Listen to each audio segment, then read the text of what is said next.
behind every inspirational picture, there is an untold story of constant pain, persistent effort, and determination.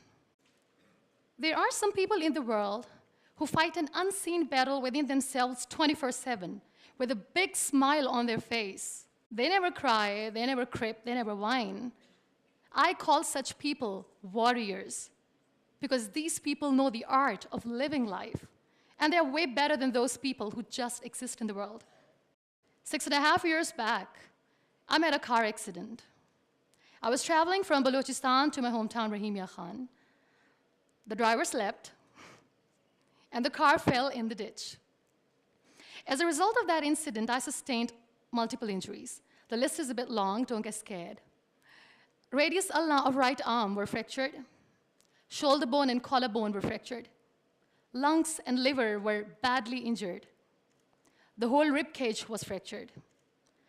But the injury that changed my life and my personality completely was the spinal cord injury. 3 vertebrae of my backbone were completely crushed. It took us an hour or so to find an ambulance in Balochistan. All the effort went in vain because we couldn't find an ambulance. So I was thrown in the back of a Potohar Jeep, and I was rushed to the nearby hospital. In that Jeep, I realized that half of the body was fractured and half was paralyzed. We were rushed to the nearby hospital. There we came to know there was no first aid. I was kicked out. Then I went to another hospital in my hometown where doctors said, "Take her away, we cannot operate her." And I was like, "Why?" And they were like, "We don't have equipment, you will die someday, you go." I was kicked out again. But I finally ended up in a comparatively better hospital in Karachi. Luckily, I wasn't kicked out. Probably that's why I'm alive. So I stayed in that hospital for 2.5 months. I underwent 3 major, 2 minor surgeries. The doctors have put a lot of metal in my arm, a lot of metal in my backbone. So I feel more like an iron lady now. But those 2.5 months that I spent in the hospital were dreadful. I was in severe pain, both physically and psychologically. Many people left. Very close ones. The ones who were supposed to stay with me were the ones who left me when I needed them the most. I was devastated. Life was completely pointless, aimless, colorless. I was tired of wearing the white scrubs, looking at the white walls, doing nothing, sitting idle. I really didn't want to live.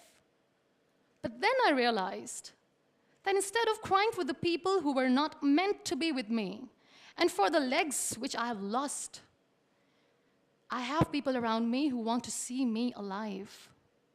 I have so much to be grateful for. So let's stop cribbing, stop whining, because it's pointless. The best decision that I took in my entire life was the painting that I made in the hospital with a deformed hand. That's how I added colors in my colorless life. That's how this adversity helped me in exploring an artist in me. That's how this art kept me alive through this whole journey. Then I was moved to Islamabad. I stayed in my room on the bed, confined for 2 years, because I developed multiple pressure ulcers and a variety of infections and allergies. Now, this whole traumatic journey of 2 years and 2.5 months being bedridden, doing nothing, the only thing that kept me alive was art. What a beautiful medium art is, that without uttering a single word, you express yourself. What a beautiful escape it was. But the day I sat on the wheelchair for the first time, I was a completely different person. I still remember that I looked at myself in the mirror and I said, "You cannot wait for a miracle to come and make you walk. You cannot wait for the stem cell treatment because it's very expensive. You cannot wait and sit in the corner of the room crying and begging for mercy because people don't have time." So the only thing that I could do was to accept myself the way I was. The sooner, the better. That's what I did. I really wanted to make myself financially strong. Let's become professional. I started to find some jobs. A very good friend of mine, fine day, updated a status on Facebook saying we want content writers. And like a cribber, I commented, "I wish I could." I was called for that interview, and I was hired as one of the content writers for Pakistan's first official websites, heartofasia.pk. Salman Taseer late was the CEO. That's how I started my professional career. So I was becoming financially strong, stable, content writing was good. I was constantly exhibiting my work in different galleries. I was flourishing as an artist. Life was easy, but I wasn't happy. I was not contented because I was constantly aiming high. I was thinking big. I didn't know how I'm going to do, but I knew that I wanted to do something big for people, for the country. One day, I came across this polio campaign advertisement in which this little boy from a very underprivileged family is sitting on a wheelchair, and with his father sitting with him, crying and saying to the world in that campaign that give polio drops to your kids, otherwise they'll become like him. That advertisement shook me from inside. I feel devastated.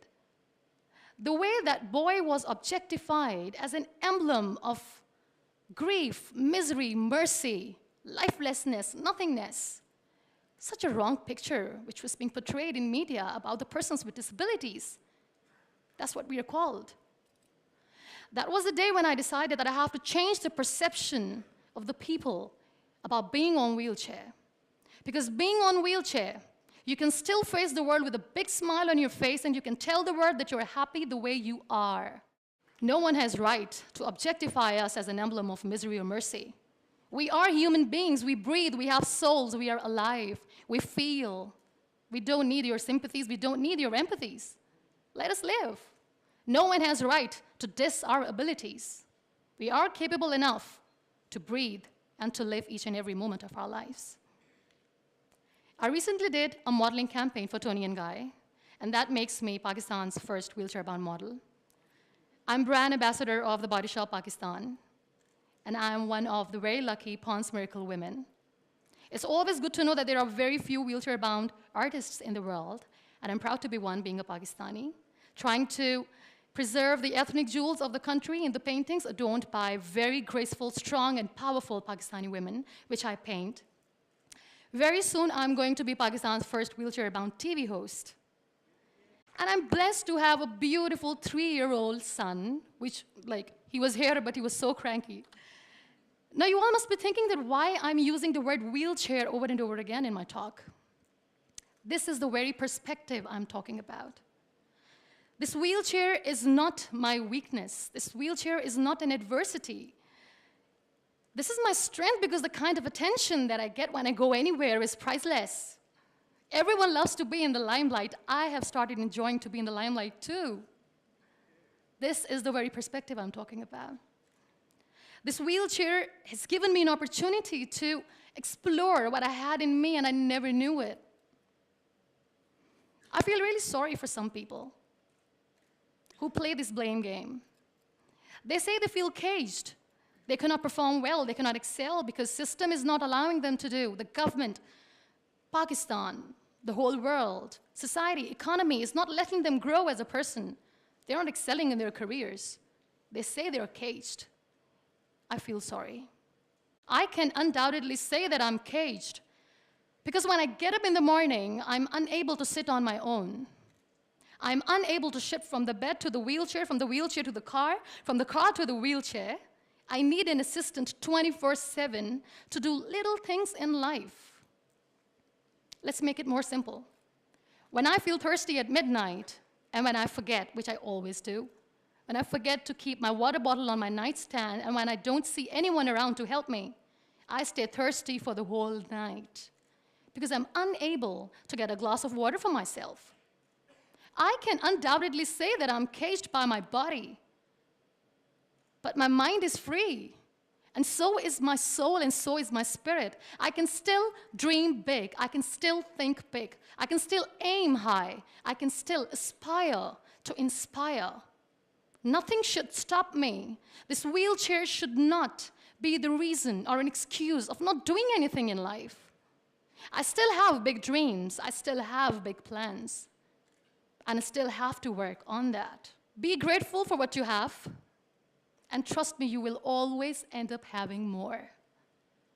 And if you'll cry and if you'll crib for the little things in your life, you will never ever have enough. You want to excel, you want to grow, you want to be powerful and passionate and great professionals, learn the art of converting your adversities into opportunities. The moment you're going to learn it, sky's the limit. So be grateful, be happy, be alive, and don't let anyone diss your abilities. Thank you.